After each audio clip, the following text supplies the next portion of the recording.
Pinocchio, Chapter 16. In the last chapter, Pinocchio was pursued by evil assassins and left literally hanging. In this chapter, the lovely maiden returns. Can she save him? If the poor marionette had dangled there much longer, all hope would have been lost. Luckily for him, the lovely maiden with azure hair once again looked out of her window.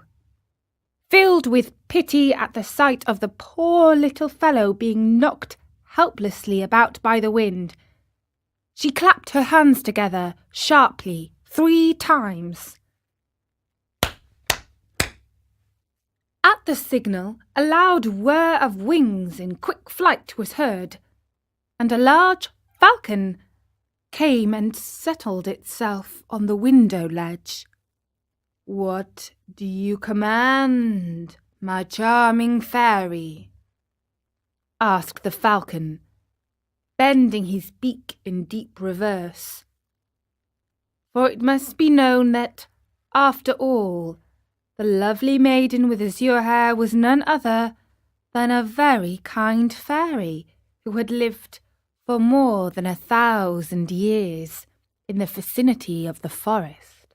"Do you see that marionette hanging from the limb of that giant oak tree?" "I see him." "Very well. Fly immediately to him with your strong beak.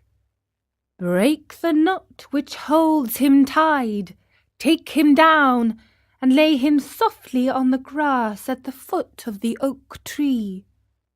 The falcon flew away, and after 2 minutes returned, saying, "I have done what you have commanded."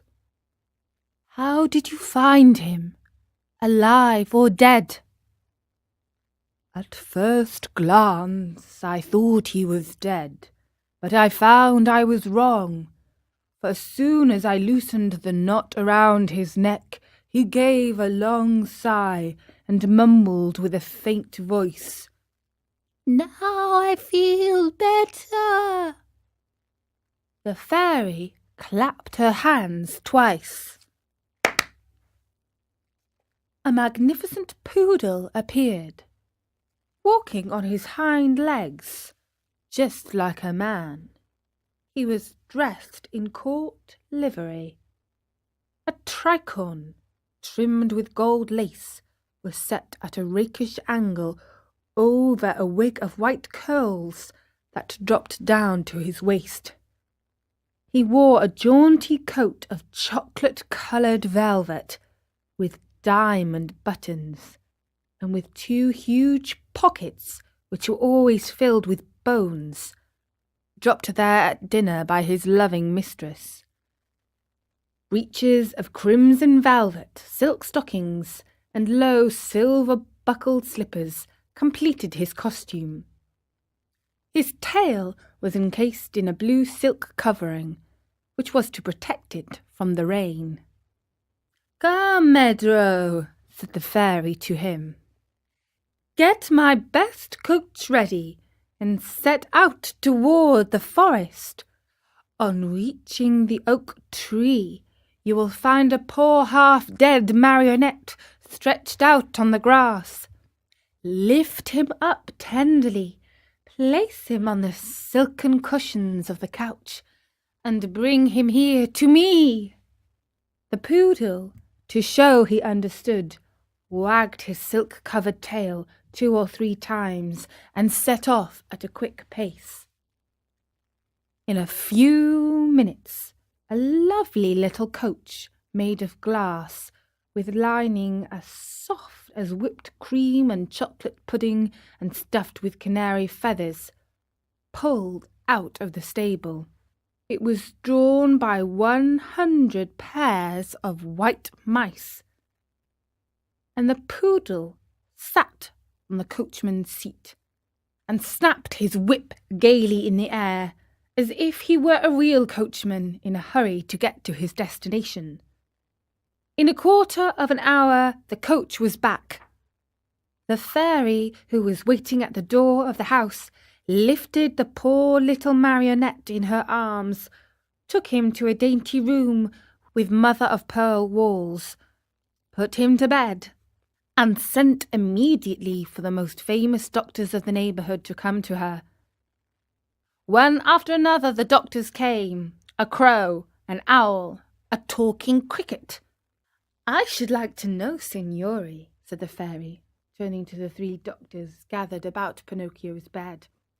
"I should like to know if this poor marionette is dead or alive." At this invitation the crow stepped out and felt Pinocchio's pulse, his nose, his little toe. Then he solemnly pronounced the following words. "To my mind, the marionette is dead and gone. By any evil chance he were not, then that would be a sure sign that he is still alive."